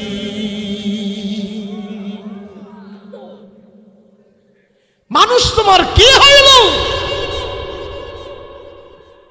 আল্লাহ ডাক দিয়ে বলে, সুম্মা কাসাত কুলুবুকুম মিন বাদি যালিকা ফাহিয়া কাল হিজার, ফাহিয়া কাল হিজারাতি ওয়া আশাদ্দু কাসওয়া ওয়া ইন্না মিনাল হিজারাতি লামা ইয়াতাফাজ্জারু মিনহুল আনহার ওয়া ইন্না মিনহা লামা ইয়াহবিতু মিন খাশিয়াতিল্লাহ ওয়া মাল্লাহু বিগাফিলিন আম্মা তা'মালুন। আল্লাহ ডাক দিয়া কয়, মানুষ তুই আশরাফুল মাখলুকাত, তোর মনটা তোর দিলটা পাথরের চাইতে আরো শক্ত হয়ে গেছে। এ মানুষ তুমি দেখো না আমার আল্লাহর ভয়ে পাথর পর্যন্ত কাঁদে। পাথর হলো তিন প্রকার। এক প্রকার পাথর ফাইটা পাথরের ভিতর থেকে পানি বের হয়, আর এক প্রকারের পাথর হইল সব সময় তার থেকে পানি প্রবাহিত হইতেছে। আরেক প্রকারের পাথর হইল আমার আল্লাহর ভয়ে তার থেকে টিপি টিপি করে পানি পড়তেছে। তিন ধরনের পাথর আল্লাহ পাক দুনিয়াতে সৃষ্টি করেছে। আল্লাহ ডাক দিয়া কয়, সুম্মা কাসাত কুলুবুকুম মিন বাদি যালিকা ফাহিয়া কাল হিজারাতি আও আশাদ্দু কাসওয়া ওয়া ইন্না মিনাল হিজারাতি লামা ইয়াতাফাজ্জারু মিনহুল আনহার ওয়া ইন্না মিনহা লামা ইয়াহবিতু মিন খাশিয়াতিল্লাহ। আমার আল্লাহর ভয়ে পাথর পর্যন্ত কেঁদে কেঁদে চোখের পানি ফেলে ফেলে আমার দরবারে ক্ষমা চায়। মানুষ তুমি কেন আমার দরবারে কাঁদো না? তোর দিলটা পাথরের চাইতে আরো শক্ত হয়ে গেছে কেন রে মানুষ? তরে তো আমি পাথর করে বানাই নাই, তরে তো বানাইছি মানুষ করে। কথা বলেন ঠিক কিনা? সেই মানুষের দিল পাথরের চাইতে শক্ত হয়ে গেছে। শক্ত হওয়ার কারণে তার চোখ থেকে পানি আসে না, মায়া দয়া উঠে গেছে। আজকে সমাজের দিকে যদি আমরা তাকাই তাহলে দেখতে পাই আপন জনের আপন জনদেরকে বেশি কষ্ট দেয়। এমনকি গর্ভধারিণী মাকে সন্তানেরা এই জমিনে বেশি কষ্ট দিতেছে। কথা বলেন ঠিক কিনা? কোন দিকে কথা কব, কোন দিকে আলোচনা করব? সমাজের দুর্দশা দুরবস্থা দেখলে মনে হয় আমাদের ভবিষ্যৎ আরো ভয়ঙ্কর। আমাদের ভবিষ্যৎ প্রজন্মে যে সমস্ত মানুষ আসতেছে তাদের পাপের বোঝা নিয়ে তারা দুনিয়াতে আসতেছে। এত অত্যাচার, এত জুলুম। আজকে এমন এমন খবর আমরা পাই, যেই সন্তান মা গর্ভধারণ করেছে, যেই সন্তানকে মা প্রসব করে দুনিয়াতে বের আনছে, ওই সন্তান মা বাবাকে পিটায় পিটায়া মা বাবার সম্পত্তি দখল করে, মা বাবাকে ঘর থেকে বের করে, পরের নারী নিয়ে সেই সন্তান ঘরের ভিতরে মজা মারে আর মা বাবাকে বৃদ্ধাশ্রমে রেখে দিয়ে আসে। কথা বলেন ঠিক? এটা হলো আমাদের সমাজের হাল চিত্র, এই হলো আমাদের সমাজের অবস্থা। এইভাবে যদি আমাদের প্রজন্ম চলতে থাকে, এইভাবে যদি আমরা চলতে থাকি, কয়েকদিন পরে আমাদের কি অবস্থা হবে আমরা নির্ধারণ করতে পারি না। এই অবস্থা থেকে যদি ফিরে আসতে হয়, আল্লাহর পরিচয়, রবের পরিচয়, আখিরাত আমার সামনে যখন রাখবো, তাহলেই এই কোরআন মতো চললেই একজন মানুষ আরেকজন মানুষকে অধিকার আমরা দিতে পারবো। কথা বলেন ঠিক কিনা? আচ্ছা বলেন, নবীজি যেই সমাজে আসছে ওই সমাজটা কি বর্তমান সমাজের থেকে ভালো ছিল না খারাপ ছিল? তো নবীজি যেই সমাজে আগমন করেছেন এই সমাজ থেকে যদি ওই সমাজটা আরো খারাপ হয়ে থাকে, তো নবীজি ওই সমাজটাকে তো সোনার সমাজে পরিণত করেছে। কথা বলেন ঠিক কিনা? কি দিয়া? কি দিয়া? নবী ওই জাহেলিয়াতের সমাজটাকে ভালোই তো করছে নবীজি কোরআন দিয়ে। আজকে এই সমাজেও যদি কোরআন বাস্তবায়িত হয়, কোরআনের আইন বাস্তবায়িত হয়, এই সমাজেও রাহাজানি চুরি চিন্তাই থাকবে না। কথা বলেন ঠিক কিনা? আমি তো অনেক জায়গায় বলি ভাই, শুধু বাংলাদেশ ভালো হইতে বাংলাদেশে চুরি বন্ধ হয়ে যাবে, জিনা বন্ধ হয়ে যাবে, ব্যভিচার বন্ধ হয়ে যাবে। এই কোরআনের পুরো আইন চালু করার দরকার নাই। কোরআন থেকে শুধু একটা আইন করা হোক বাংলাদেশে। একটা আইন করলে, এই আইন বাস্তবায়ন হলে বাংলাদেশ 80% ভালো হয়ে যাবে। কয় পার্সেন্ট জোরে বলেন? এই কোরআনে একটা আয়াত আছে সুরের বিরুদ্ধে। কার বিরুদ্ধে? কথা কন না, জোরে বলেন না। কার বিরুদ্ধে? সুরের বিরুদ্ধে। খালি এই আয়াতটার অর্থ যদি বাংলাদেশে বাস্তবায়ন করে, সুরের বিরুদ্ধে যে আল্লাহ রুল দিছে এটা যদি বাস্তবায়ন করে, বাংলাদেশে ব্যাংকের থেকে টাকা চুরি হবে, গুলিস্তানের মোড়ে টাকার বস্তা ফালায় রাখলেও কোনো চোরে ধরবে না। কি চুরি করলে হাত কেটটা দাও। কি কেটটা দাও? কথা কয় না, কি কেটটা দাও? হাত কেটটা দাও। কোরআনের নিয়ম, কোরআনের আদেশ, হাত কেটে দাও। যদি পুরা সাভারের লোক শুনতে পায় এ ধামরাইয়ের লোক শুনতে পায় আজকে আমগো ধামরাইয়ের জেলার একটারে চুরির ধরে হাত কেটে দিছি, এখন থেকে যে সরাসরি ধরা পড়বো তারা হাত কেটে দেব। আর এই সুর যেখানেই যাইব হাত কাটার অপরাধে সে চুরির জন্য ঘৃণিত হয়ে সবার কাছে থাকবো। এমন যদি একটা খবর সবাই পায়, চুরি করব, এই কথা বল না, চুরি করব কর্তব্য। বাবারই বাবা, আমি গত বছর বাংলাদেশ থেকে আলহামদুলিল্লাহ 60টা রাষ্ট্রে গেছিলাম, সৌদি, কাতার, দুবাই, ইন্ডিয়া। তুই জেনে যাই, ইন্ডিয়া গেছি হেনে নাই, সৌদি গেছি, এক বেটার সাথে সৌদির বেটার সাথে কথাবার্তা বলতেছি। তা আমার জিজ্ঞাসা করলো, ইয়া শায়েখ মিনাই না, আপনি কোত্থেকে আসছেন? আমি বললাম মিন বাংলাদেশ থেকে আসছি। তো বাংলাদেশের কথা কনে এই আরবি শায়েখে হেমতে মতে হাসি। তো আমি তো হ্যাঁ হাসাটাসি হ্যাঁ ভাষা বেশি সবারটা বুঝি না, তো আঞ্চলিক ভাষা কয় এগুলো আমরা অনেক আবার বুঝি না। তো এই সৌদি আরবের লোকের সাথে আমাদের বাঙালি যে আসিল, হ্যাঁ আমি কইলাম কিরে আমার বাড়ি জিগাইল কই, আমি কইলাম বাংলাদেশ কখনই হাসতেছে কে হ্যাঁ মতে মতে। হুজুর জানেন না এই সৈদ্যার আমগরে লইয়া অনেক হাসাহাসি করেন, কে কে কয় হ্যাঁ আমগরে আলী বাবা কয়, আমগরে সুর কয়, আন্তা গির এটা কয় আমগরে, আমরা বেলে বেশি কথা কই, আমরা বেলে সুর, আমরা বেলে আলী বাবা। তো আমি বাংলাদেশের কথা কনে তোরা আলী বাবা যা করস না করস, আমার দিকে হাসলো করে, বাংলাদেশের নাম শুনলে এগুলি এরকম হাসাহাসি শুরু করিস। তা আমি বললাম তে কি শুধু বাংলাদেশের সুর হিসাবেই জানে না আর কোন হিসাবে জানে জিজ্ঞাতো? তো হ্যাঁ জিগাইলো যে স্যার আমাদের হুজুর জিজ্ঞেস করতেছে যে বাংলাদেশকে আপনি বাংলাদেশের নাম শুনে হাসছেন কেরে, এই বাংলাদেশকে সুরের খাতায় নাম এটার জন্য হাসেন, আর কোনো জানেননি জিজ্ঞেস করছে। কার কি আছে? আমি বললাম যে বইলা দে বর্তমানে বাংলাদেশে 2 লক্ষের উপরে কোরআনের হাফেজ আছে। একটু জোরে বলেন না সুবহানাল্লাহ। তো হ্যাঁ যখন কইলো যে বাংলাদেশে 2 লক্ষের উপরে কোরআন হাফেজ আছে, ও আল্লাহ মাশাআল্লাহ মাশাআল্লাহ কইতেছে মাশাআল্লাহ। আমি কই তারা আরো বইলা দিই, গত বছর তো সৌদি আরবে কোরআন প্রতিযোগিতা হয়েছে, 150টা রাষ্ট্রকে পিছনে ফেলে আমার বাংলাদেশের ছেলে তখন থেকে 1 নাম্বার মেডেল নিয়ে বাংলাদেশে চলে গেছে। তুই খালি বাংলাদেশে চুরি দেখছোস বেড়ে, এগুলি দেখোস না? 19 কোটি মানুষ এখানে বসবাস করে, এখান থেকে 2-4টা চোর জন্মাইতেই পারে, তাতে কোনো সমস্যা নাই। 19 কোটি নাগরিক যদি সৌদি আরবে জন্মায় তো সৌদি আরবে চুরি আরো বেশি হইব, কথা বলো ঠিক কিনা? আমি কইলাম হ্যাঁ খালি এগুলোই জানে, তার দেশে কোরআন নাজিল হয়েছে, নবী আসছে, সাহাবী আসছে, মক্কা মদিনায় কোরআন নাজিল হয়েছে, কিন্তু আমার বাংলাদেশে নবী আসে নাই, কোরআন নাজিল হয় নাই। বাংলাদেশের ছেলেরা কোরআন প্রতিযোগিতা দিয়ে সৌদি আরব থেকে 1 নাম্বার পুরস্কার নিয়ে বাংলাদেশে চলে যায়, এটা আমার বাংলাদেশের জন্য গর্ব, কথা বলো ঠিক কিনা? হ্যাঁ খালি চুরি করে, হ্যাঁ বেটা চুরি। ইনশাআল্লাহ বাংলাদেশও যদি এই কলঙ্কটা আমরা মুক্ত করতে পারবো, যদি একটা আইন করে, এদেশের টাকা চুরি হবে না, এদেশের মানুষের কোনো সম্পদ চুরি হবে না, কথা বলেন ঠিক কিনা? খালি আমরা এই দিকটা দিয়ে পিছিয়ে রয়েছি, খালি সুরের খাতাতে আমার নাম গেছে গা বিদেশের বাড়িতে, নাই যে মাশাআল্লাহ আলহামদুলিল্লাহ সব দিক দিয়ে আমরা আগায় আছি, কথা বলেন ঠিক কিনা? ওই সৌদি আরবে নাকি চুরি হইতো, বেশি চুরি হইতো। তো সৌদি আরবের সরকার চিন্তা করলো আমার পুলিশ টুলিশ সরতা মতোয়া টতোয়া দিয়া আমি চুরি বন্ধ করতে পারি না, একটা গল্প আর কি। তো পরে কয় যাক চোর ধরার একটা মেশিন লাগাই। কি লাগাই? চোর ধরার মেশিন লাগাইছে সৌদি আরবের, তারা জাপান থেকে আনছে টেকনোলজি মেশিন, চোর ধরার মেশিন এনে লাগাইছে।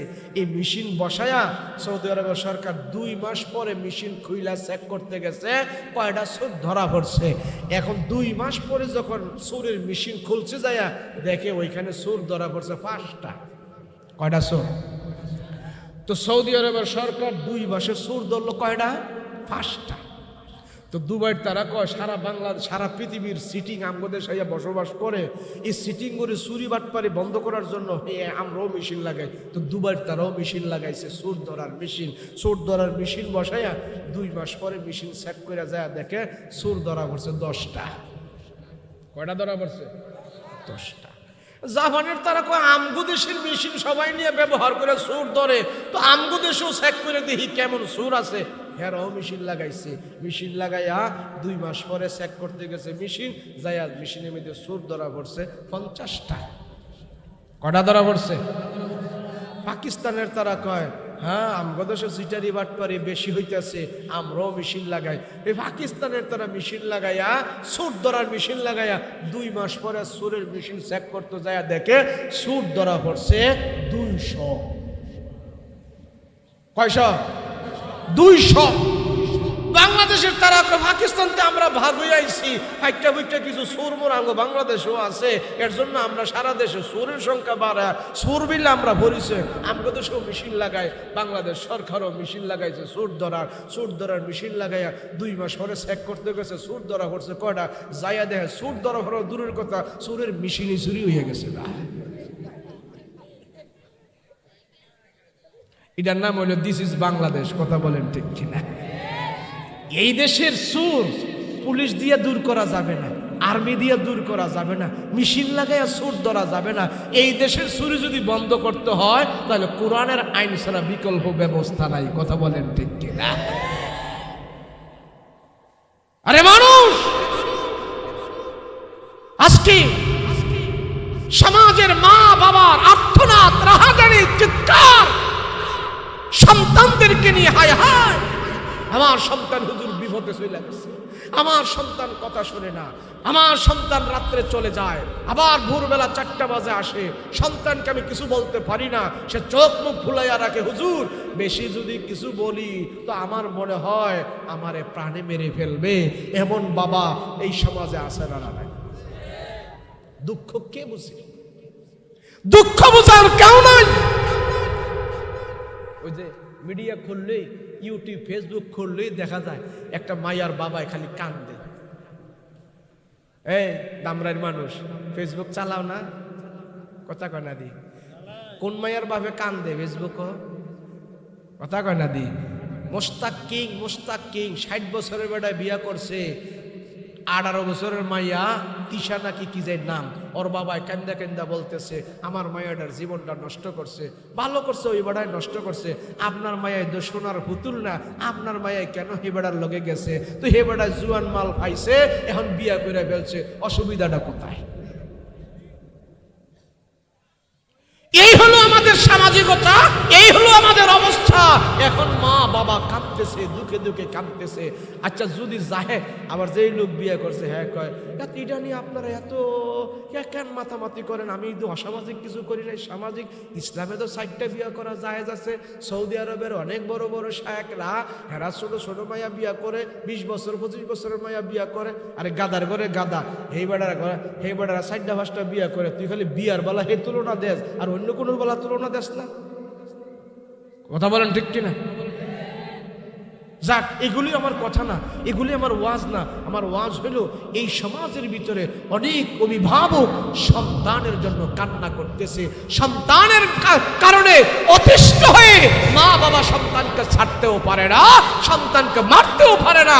সন্তানের কারণে অনেক মা বাবা স্ট্রোক করে হসপিটালে আছে, সন্তানের কারণে অনেক মা বাবা লজ্জায় সমাজে মুখ দেখাইতে পারে না, সন্তানের কারণে অনেক মা বাবা জেলখানার ভিতরে পড়ে আছে। কথা বলো ঠিক কিনা? আমার প্রশ্ন হইল, সমাজের মধ্যে আমার ছেলে মেয়েগুলো খারাপ কেন হইল? কারণটা কি? মুসলমান ভাইয়েরা, যে সন্তানের উচিত ছিল আমার মা বাবা আমাকে যদি ডাইনে বলে আমি ডাইনে যাব, আমি ওকে বামে বললে আমি বামে যাব। আমার মা বাবা হলো আমার জন্য সবচেয়ে বড় শিক্ষক, সবচেয়ে বড় পীর, সবচেয়ে বড় ওস্তাদ। আমার মা বাবা হলো আমার জন্য মনিব। কিন্তু আজ সমাজের ভিতরে এত অবাধ্য, এত অত্যাচার, সন্তানেরা মা বাবাকে আঘাত করে করে শেষ করে দিচ্ছে। কারণটা কি? আমি বলি বন্ধু, এখানে শুধু সন্তানের দোষ নয়, মা বাবারও কিছু দোষ আছে। আমি বলি এই সমাজের একটা ছেলে মেয়েও খারাপ হওয়ার কোনো সুযোগ নাই, এই সমাজের একটা ছেলে মেয়েও বিপদে যাওয়ার কোনো সুযোগ নাই। এই সমাজের ছেলে মেয়েগুলো খারাপ হইতেছে ছেলে মেয়ের কারণে নয়, 80% খারাপ হইতেছে মা বাবার কারণে। বিশ্বাস হয় না আপনার? বিশ্বাস হয় না?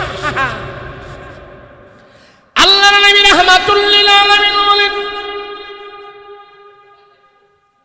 যেই মায়ের পেটের ভিতরে আল্লাহ সন্তান দিয়েছে, মানব ধারণ করার শক্তি দিয়েছে, ওই মা সন্তানকে পেটে নিয়ে, মা যদি অশালীন কাজ করে, অশুভ কাজ করে, হারাম কাজ করে, বেপরদাগিরি করে, বেহায়াগিরি করে, বেপরদাগিরি করে, সন্তান পেটের ভিতরে থাকার কারণে মা যদি আল্লাহ বিলা না করে হারামের পথে চলে, ওই মায়ের হারামটা যায় সন্তানের ভিতরেও পড়ে, পেটের মধ্যে যে সন্তান আছে তার উপরে যে আচরটা পড়ে। এই সমাজের ভিতরে বহুত আমার মা আছে, সন্তানকে পেটে নিয়ে কানের মধ্যে হেডফোন লাগায় গান চলে, আছে না নাই? অনেক মা আছে সন্তানকে পেটে নিয়ে পরপুরুষের সাথে রাতের বেলা চ্যাটিং করে। অনেক মা আছে সমাজে সন্তান পেটে আছে, সন্তানকে পেটে নিয়ে বেহায়া বেপরদা হয়ে চলাফেরা করে, সন্তানকে পেটে নিয়ে হাট বাজারে যায় বাজার করতে থাকে, সন্তানকে পেটে নিয়ে চুলগুলো ছেড়ে রাস্তা দিয়ে হাঁটতে থাকে, সন্তানকে পেটে নিয়ে নামাজ পড়ে না, রোজা করে না, সন্তানকে পেটে নিয়ে গান বাদ্য দেখতে থাকে, টিভির নাচ দেখতে থাকে। আর এই নাচ বাদ্য যন্ত্রের আওয়াজ যেই সন্তান পেটের ভিতরে আছে ওই সন্তানের উপরে যাও পড়তে থাকে। আল্লাহর নবী রাহমাতুল লিল আলামিন বলেন, নারী জাতি, ও মায়ের জাতি, আল্লাহ তোমাকে দুনিয়াতে সন্তান বাড়ার জন্য, দুনিয়াতে মানুষ আসার জন্য তোমাকে মাধ্যম বানিয়েছে, তোমাকে অনেক দামি করে বানিয়েছে। যেই মায়ের পেটের ভিতরে সন্তান আগমন করলো, ওই মা এখান থেকে তুমি সাবধান হয়ে যাও। এই মা তোমার পেটের ভিতরে আল্লাহ একটা সন্তান দিয়েছে, একটা মানব দিয়েছে। রাসূল বলেন, সন্তান পেটে নিয়ে কোনো মহিলা যদি প্রত্যেক দিন সূরা ইয়াসিন তেলাওয়াত করে, এই সন্তান দুনিয়াতে সহজভাবে চলে আসবে, সিজার লাগবে না, তোমার কষ্ট করা লাগবে না। আল্লাহ পাক অতি সহজে তোমার সন্তান দুনিয়াতে প্রসব করে দেবে।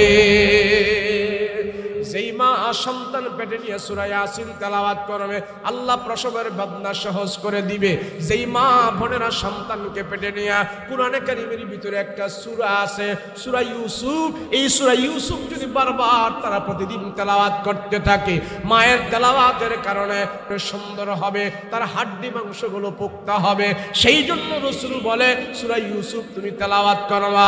আর যেই মা সূরা ইউসুফ তেলাওয়াত করে না, সূরা ইয়াসিন তেলাওয়াত করে না, গান বাদ্য শুনে বেপরদা হয়ে চলে, হারামের ভিতরে চলে, বেপরদা হয়ে চলে, বেহায়াগিরি করে চলে, ওই মায়ের সন্তানগুলো পেটের ভিতর থেকে খারাপ হয়ে হয়ে দুনিয়াতে আসে।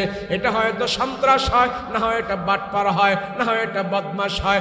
দুনিয়াতে এসে মায়ের কারণে সন্তানেরা খারাপ হয়ে হয়ে সমাজের ভিতরে খারাপ করে। কথা বলো ঠিক কিনা?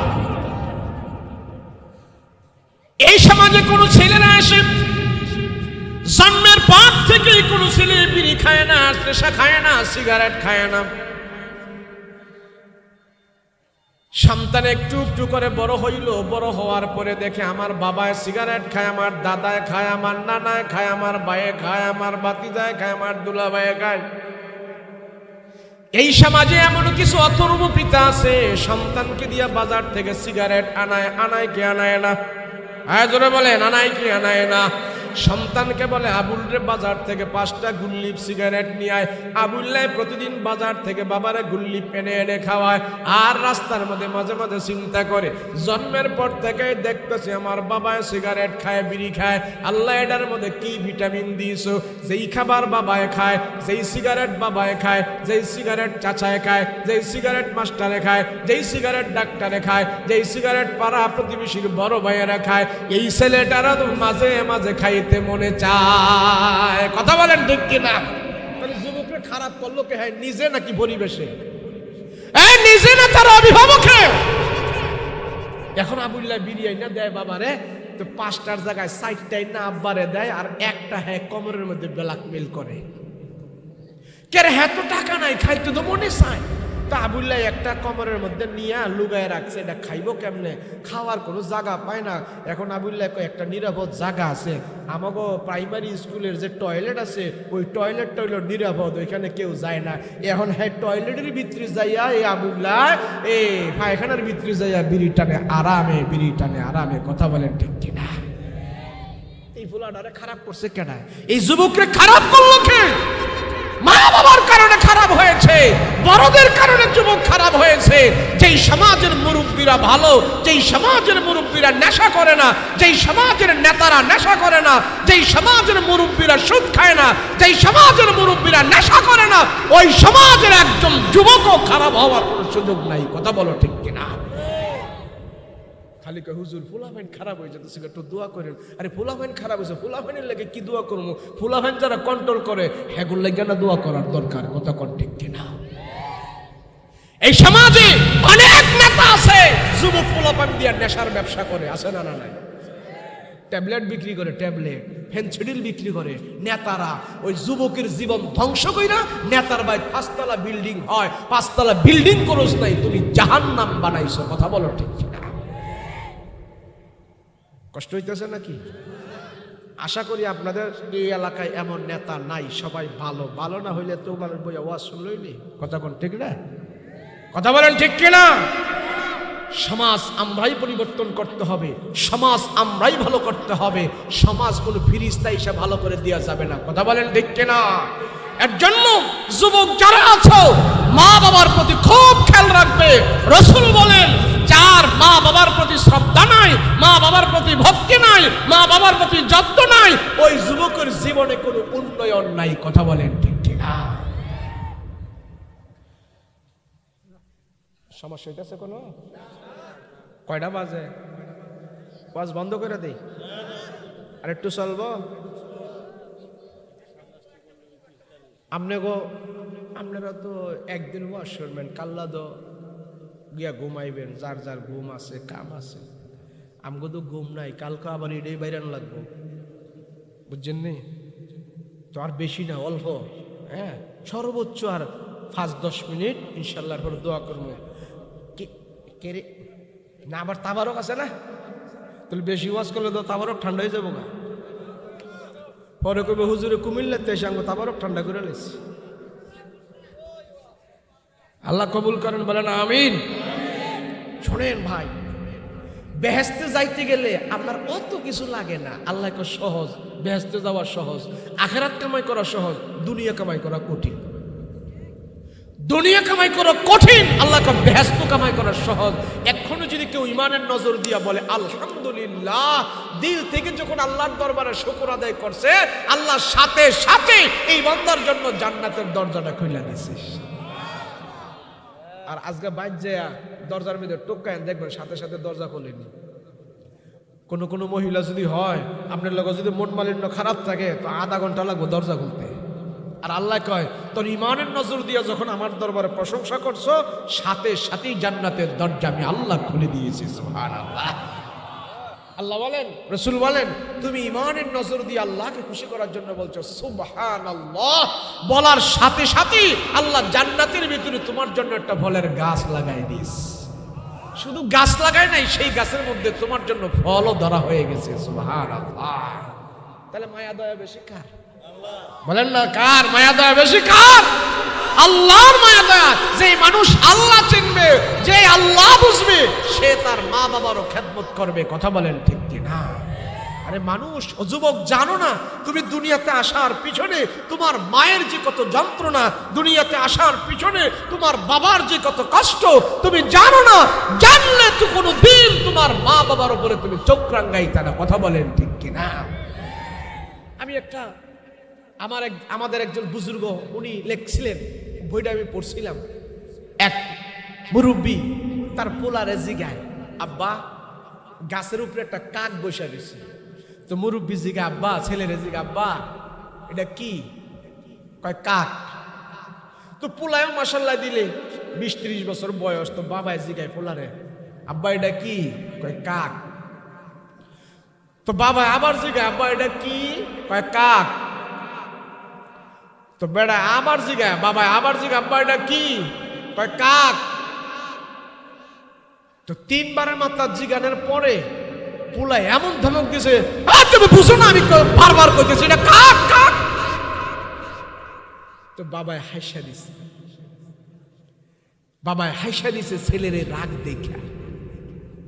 হাসতেছো কে? তোমারে 3 বার কইছে তুমি বুঝো না এটা কাক কাক। তুমি কি অবুঝ নাকি? বাবা ডাক দিয়া কয়, বাবা রে, তুই ছোটবেলা, তুই যখন ছোট ছিলি তুই আমারে জিজ্ঞেস করছিলি আব্বা এটা কি, তা আমি বলছিলাম কাক। তুই আবারও বলছিলি এটা কি, আমি বলছি কাক। তুই আবারও বলছিলি এটা কাক। এমন করে তুই আমাকে 7 বার জিজ্ঞেস করছস, 7 বারই আমি উত্তর দিয়েছি। 8 বারের মাথায় যায় আমি তোরে চুমা দিয়ে আদর করে কোলে নিয়ে তারপরে বলেছি কাক।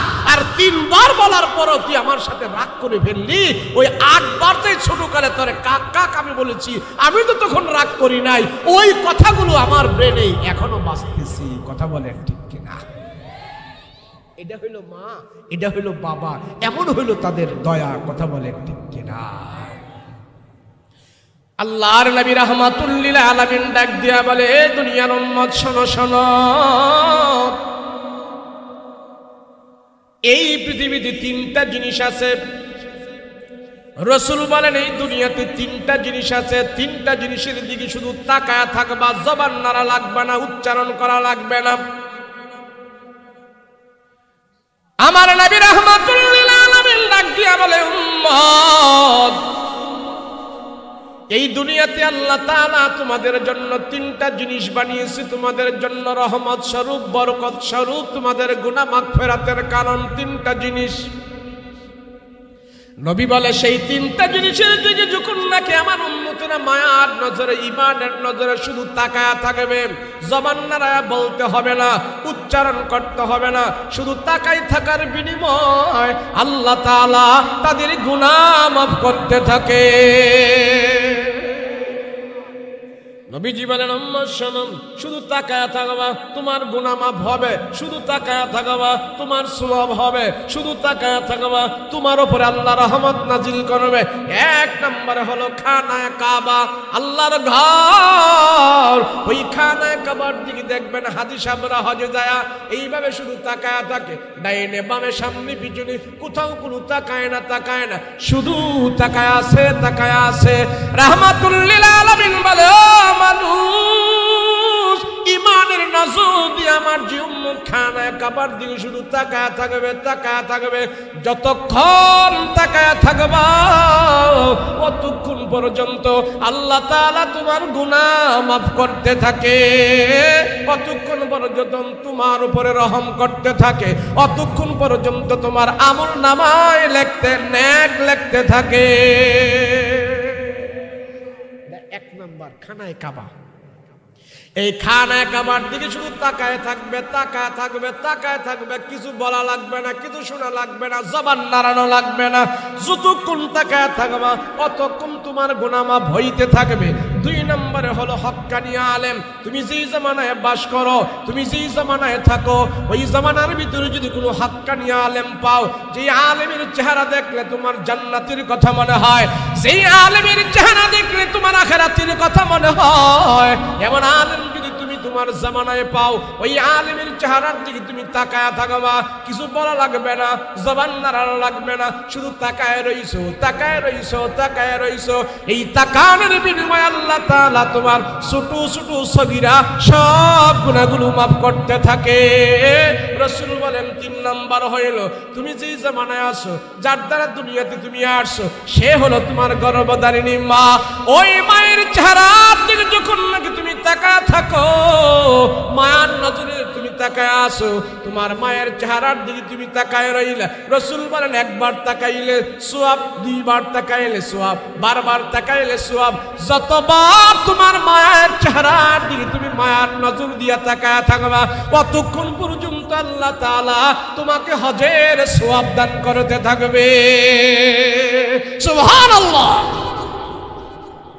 তাই সেই মার প্রতি আজকে মানুষ এত বিদ্রুপ হয়ে গেল, মায়ের সাথে সন্তানের এত মনমালিন্য হয়ে গেল। কারণটা কি? অসন্তান, তুমি তো মায়ের দাম দিতে পারবে না। রাসূল বলেন, তোমার মা যদি মুশরিকা হয়, কাফের হয়, বেঈমান হয়, হিন্দু হয়, তারপরও মায়ের সাথে খারাপ আচরণ করা যায় না। যায়? এই মায়ের ঋণ শোধ করা যাইব? পরিশোধ করা যাইব? করা যাইব। যে মায়া মায় দুধ খাওয়ালো, যে মায়া আমায় দুধ খাওয়ালো পুরানো সদিন,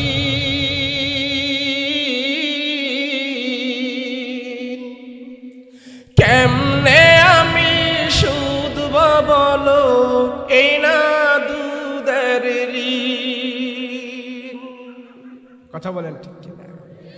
যে মায়া আমায় দুধ খাওয়ালো, বলেন না, যে মায়া আমায় দুধ খাওয়ালো পুরানো সদিন,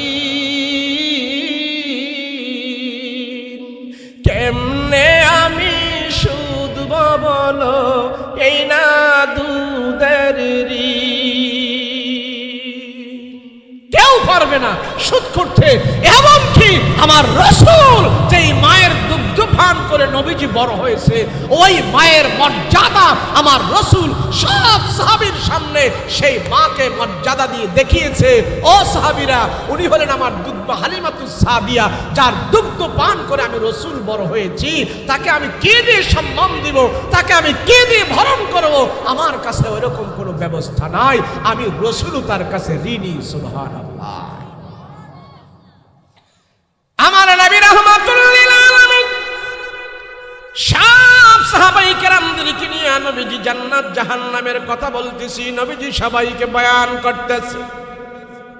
এমন মুহূর্তে আমার পয়গম্বর দেখতে পাইলেন একটা বৃদ্ধা মহিলা লাঠি ভর করে খটখট খটখট করে নবীজির দিকে আসতেছে। নবীজি দেখতেছেন একজন বৃদ্ধা মহিলা আসতেছে। পয়গম্বর তার নিজের জায়গা থেকে উঠি দৌড়ে যায় সেই মহিলার কাছে গেল। ওই মহিলাকে যায় পয়গম্বর আঞ্জা করে ধরে দিয়ে আস্তে আস্তে করে ইস্তেকবাল করে নবীজির জায়গায় আনছে। আল্লাহর নবী ডাক দেয়া বলে, ও মা, এত কষ্ট করি আপনি কেন এখানে আসলেন? আমাকে বললেই তো আমি নবী আপনার কাছে চলে যাইতাম। আল্লাহর নবী ওই মহিলাটাকে এত সম্মান দিলেন। নবীজির গায়ের মধ্যে ইয়ামানি চাদর ছিলেন। ইয়ামানের বাদশাহ আমার রাসূলকে দামি একটা চাদর উপহার দিয়েছিল। সেই চাদরটা নবীজির গায়ের মধ্যে ছিল। ওই বৃদ্ধ মহিলা যখন লাঠি ভর করে করে নবীজির কাছে আসছে, নবীজির গায়ের জামা খুলে এইভাবে গায়ের চাদরটা খুলে জমিনের মধ্যে ছড়ায়া দিল, আর রাসূলের সেই চাদরের উপরে বৃদ্ধা মহিলাটাকে বসায়া দিল। আল্লাহু আকবার। সাহাবীরা আশ্চর্য হয়ে গেল। ইয়া রাসূলুল্লাহ, ইয়া হাবিবাল্লাহ, ও রাহমাতুল লিল আলামিন, নবী গো, আপনার গায়ের চাদর तमाम পৃথিবীর চাইতে দামি। तमाम পৃথিবী একদিকে রাখলে আর আপনার চাদর যদি একদিকে রাখা হয়, আপনার গায়ের চাদর तमाम পৃথিবীর চাইতে আরো বেশি সম্মানী, तमाम পৃথিবীর চাইতে আরো দামি। এই দামি চাদর আপনি একটা বৃদ্ধা মহিলার জন্য আপনি বসায়া দিয়েছেন। মহিলাটাও হঠাৎ করে আপনার চাদরের উপরে বসে গেল। কারণটা কি? ইয়া রাসূলুল্লাহ, ইয়া হাবিবাল্লাহ, পয়গম্বর, আপনি নিজে যে মহিলাটাকে আঞ্জা দিয়ে ধরে ধরে আপনি এখানে আনছেন, কারণ কি? কারণ কি? এত বড় সম্মান আপনি কেমনে দিলেন মহিলাটাকে? রাহমাতুল লিল আলামিন ডাক দিয়া বলে, ও সাহাবীরা রে, এই মহিলাটাকে তোমরা চিনো না কে? আমি নবীজি দুনিয়াতে আসার আগে আমার বাবা হারিয়েছি, আমার ছোট বয়সে আমার মা হারিয়ে ফেলেছি। আমার দুগ্ধ পানের প্রয়োজন ছিল, মুক্কার কোনো মহিলা আমাকে দুগ্ধ পান করায় নাই। ওই তাইফের সম্ভ্রান্ত কোনো পরিবারের মহিলারা আমাকে দুগ্ধ পান করায় নাই। আমি ছিলাম এতিম, আমি ছিলাম মা হারা, আমি ছিলাম বাবা হারা। কিন্তু এই মহিলাটা আমাকে ছেড়ে যায় নাই। উনি হলেন দুগ্ধ হালিমাতুস সাদিয়া।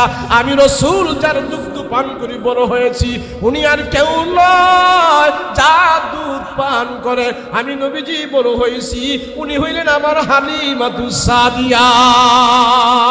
আল্লাহু আকবার। রাসূল বলে, আমি তার সম্মান দিব না? দিব কারে? যে আমাকে দুগ্ধ পান করে বড় করেছে, সেই মাকে আমি সম্মান দিব, এটা আমার দায়িত্ব। রাসূল যদি মাকে এত সম্মান দিতে পারে, আমি আর আপনি মাকে সম্মান দেওয়া আল্লাহর পক্ষ থেকে আমাদের জন্য রহমত হয়ে আল্লাহ ওয়াজিব করে দিয়েছেন। কথা বলেন ঠিক কিনা? মাকে সম্মান করবো তো? কথা বলেন, করবো তো? মাকে সম্মান। রসুল বলেন তোমার হায়াত যদি বাড়াইতে চাও, দুনিয়াতে সম্মান যদি বাড়াইতে চাও, মাল দৌলত যদি বাড়াইতে চাও, তোমার যদি ইজ্জত বাড়াইতে চাও, তোমার মায়ের সেবা করো, মায়ের খবর নাও। মা বাবার পায়ের নিচে আমার আল্লাহ তোমার জন্য জান্নাতের ঠিকানা করে দিয়েছে। আর আজকে এই সমাজের শিক্ষিত ভার্সন, যারা শিক্ষিত মেয়ে আছে, যারা শিক্ষায় শিক্ষিত হয়েছে, ডিগ্রি অর্জন করেছে, এখন বিশাল বড় অফিসার হয়ে, বিশাল বড় শিল্পপতি হয়ে মারে ঘর থেকে বাইর কইরা, মারে এখন বৃদ্ধাশ্রমে দিয়া, এখন বউ নিয়া সুন্দর করে এখন ঘরের ভিতরে থাকে আরামে, আর মা বাবারে রাখে বৃদ্ধাশ্রমে। তুই শিক্ষিত না, তুই শিক্ষিত নামের জাহেল। কথা বলেন ঠিক কিনা?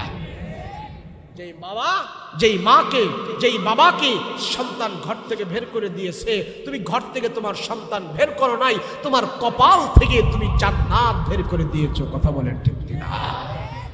জন্য মা বাবার আমরা খেদমত করবো। রাজি আছি ইনশাআল্লাহ? আজকে অনেক মায়ের আহাজারি, অনেক বাবার আহাজারি, আমরা এগুলি শুনলে আমাদের চোখ থেকে পানি চলে আসে।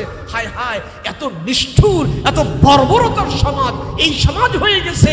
যেই মা বাবাকে ছেড়ে দিয়ে, যেই মা বাবাকে প্রত্যাখ্যান করে, মা বাবাকে দূরে সরিয়ে দিয়ে এই সন্তান কেমনে আরামে বসবাস করে আমার তো বুঝে আসে না। কথা বলেন ঠিক কিনা? সম্মান করবো তো ইনশাআল্লাহ? আরে ভাই, আমার অল্প আছে, আমার অল্প বেতন, আমার অল্প রুজি, এর ভিতর থেকে মা বাবার জন্য আমরা ছোট্ট একটা বাজেট করব। আল্লাহ আমাদের অল্প রুজির ভিতরে বরকত দান করবেন। সুবহানাল্লাহ। আমার বাবা নাই, আমার মা নাই, তারা চলে গেছে দুনিয়া থেকে। নবীজি বলে এরপরও তোমার মা বাবার হক আদায় করার তোমার সুযোগ আছে। বলে কেমনে? আমার মা তো দুনিয়াতে নাই, আমার বাবা তো দুনিয়াতে নাই, এরপরও আমার মার হক, বাবার হক কেমনে আদায় করবো?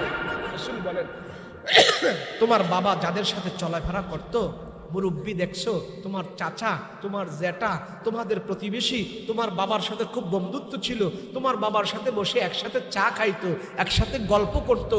তোমার বাবা দুনিয়াতে চলে গেছে, তোমার বাবার চা খাওয়ার মানুষটা এখনো দুনিয়াতে আছে। তুমি যে তোমার বাবার ওই বন্ধুর সাথে সুন্দর মোলাম ব্যবহার করে তোমার বাবার বন্ধুকে এক কাপ চা খাওয়াও আর বাবার জন্য দোয়া চাও, দেখবা তোমার বাবাকে মনে করে সেই লোকটা যখন দোয়া করবে তোমার বাবার জন্য, আর তারে এক কাপ চা খাইয়েছো, কবরের ভিতর থেকে তোমার বাবা তোমার প্রতি খুশি হয়ে যাবে। রাসূল বলেন আরেকটা হলো, তোমার বাবা যদি কোনো ঋণ রেখে যায়, তোমার বাবা যদি কোনো ওসিয়ত করে যায়, তুমি ঋণ পুরা করবা, ওসিয়ত পুরা করবা। আল্লাহ পাক তোমার বাবার ওসিয়ত এবং ঋণ পুরা করার কারণে তোমার বাবার কবরের ভিতরে আল্লাহ জান্নাতের বিছানা বিছাই দিবে, এবং তোমার হক আল্লাহ, তোমার বাবার হক তোমার থেকে আল্লাহ আদায় করে নিয়ে নেবে। তারপরে হলো তোমার বাবা মা যে সমস্ত বন্ধু বান্ধবদের সাথে সুন্দর সুসম্পর্ক করেছে, তুমিও তাদের সাথে সুসম্পর্ক করবা। 4 নম্বর হলো তোমার বাবার নামে কিছু দান করবা, সদকা করবা, মসজিদে টাকা দিবা, ফকির মিসকিনকে দিবা, গরিব মানুষকে দিবা, তোমার বাবার নামে রাস্তাঘাট করে দিবা, তোমার বাবার নামে একটা কল বসাই দিবা, তোমার মার নামে একটা মাদ্রাসা করে দিবা, ছেলেরা যেন পড়তে পারে। সামাজিকমূলক কাজ করবা, সোয়াবের কাজ করবা, নেকের কাজ করবা। এগুলি বাবার নামে যখন করবা, তাহলে মা বাবার হক, মা বাবা কবর থেকেও তোমার দ্বারা আদায় হয়ে যাবে, কবর থেকেও মা বাবা তোমার দ্বারা শান্তি পাবে। এটা হলো মা বাবার হক, তুমি মরে যাওয়ার পরেও আদায় করতে পারলা। সুবহানাল্লাহ। করব তো ইনশাআল্লাহ আমরা। আল্লাহ আমাদের সবাইকে কবুল করেন, বলেন আমিন। আল্লাহ আমাদের সবাইকে হেফাজত করেন, সকলে বলেন আল্লাহুম্মা আমিন। যারা মাহফিল দিয়েছেন, যারা আয়োজন করেছে, আল্লাহ যেন সবাইকে কবুল করে, বলেন আল্লাহুম্মা আমিন। তাদের এই আয়োজন, তাদের এই মেহনত, তাদের এই পরামর্শ, তাদের এই বুদ্ধি, তাদের এই মাল দৌলত খরচ করে এই যে আমাদেরকে এতক্ষণ গুনাহমুক্ত একটা সময় উপহার দিয়েছেন, বলেন আমরা এখানে যতক্ষণ বসেছিলাম আমাদের গুনাহ হয়েছে কোনো? বলেন কারো গুনাহ করছেন? পিছনের হারা কি বিড়ি টিড়ি খাইছে কেউ বসে এখানে? কেউ বিড়ি খায় নাই, কেউ কিছু বলে নাই। চুপ করে বসে আমরা এখানে 1-1.5 ঘন্টা কাটিয়েছি। আল্লাহ এই 1-1.5 ঘন্টা এইভাবে যারা সামিয়ানা তৈয়ার করে, মাহফিলের আয়োজন করে, 1-1.5 ঘন্টা আমাদেরকে গুনাহ থেকে মুক্ত রেখেছেন। আল্লাহ তাদের এই আয়োজনকে কবুল করে নেন, বলেন আল্লাহুম্মা আমিন। জোরে বলেন আমিন। তাহলে কাজটা কি ভালো করলো না খারাপ করলো? এর চাইতে কি আরো ভালো কাজ হতে পারে? বলেন গুনাহ থেকে মানুষকে মুক্ত রাখা, নিজে গুনাহ থেকে মুক্ত থাকা, এই হলো সবচেয়ে বড় ইবাদত। সবচেয়ে বড় ইবাদত হলো আমি আল্লাহর নাফরমানি থেকে মুক্ত আছি, আল্লাহর আযাব থেকে আমি মুক্ত থাকতে পারবো, আল্লাহর নাফরমানি থেকে আমি মুক্ত আছি। আমার দ্বারা নাফরমানি হয় নাই, নিজেরা করে নাই, আবার সবাইকে একটা মুক্ত পরিবেশ দিয়েছে, গুনাহমুক্ত পরিবেশ দিয়েছে। আল্লাহ তাদের এই জান মাল মেহনত শ্রম টাকা পয়সা সব যেন আল্লাহ নাজাতের উসিলা করে দেয়। বলেন আল্লাহুম্মা আমিন। আল্লাহ আমাদেরকে সকলকে আমল করার তৌফিক দান করেন, বুঝার তৌফিক দান করেন। আল্লাহুম্মা আমিন।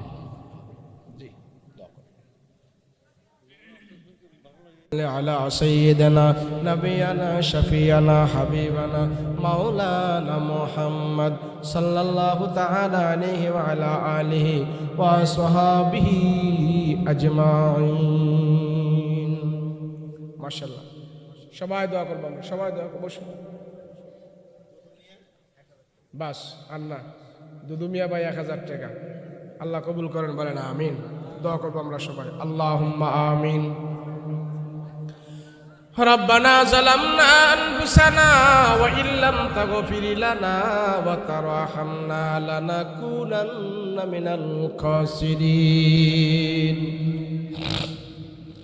رب ارحمهما كما ربياني صغيرا رب ارحمهما كما ربياني صغيرا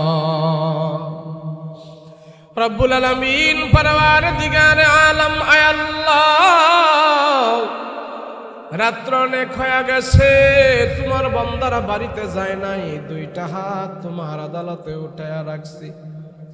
ওরে মালিক, গুনার দিকে তাকাইলে তোমার দরবারে হাত উঠাইতে লজ্জা হয়। আয় আল্লাহ, গুনার দিকে তাকাইলে জাহান্নাম ছাড়া কোনো উপায় দেখি না। আল্লাহ, আমাদের গুনাহ যত বড় হোক, যত গুনাহ হোক, মালিক আর যেন আমরা গুনার পথে পা না বাড়াই, গুনার পথে আমরা হাত না বাড়াই। জীবনের ভুল ত্রুটি তুমি আমাদেরকে ক্ষমা করে দাও।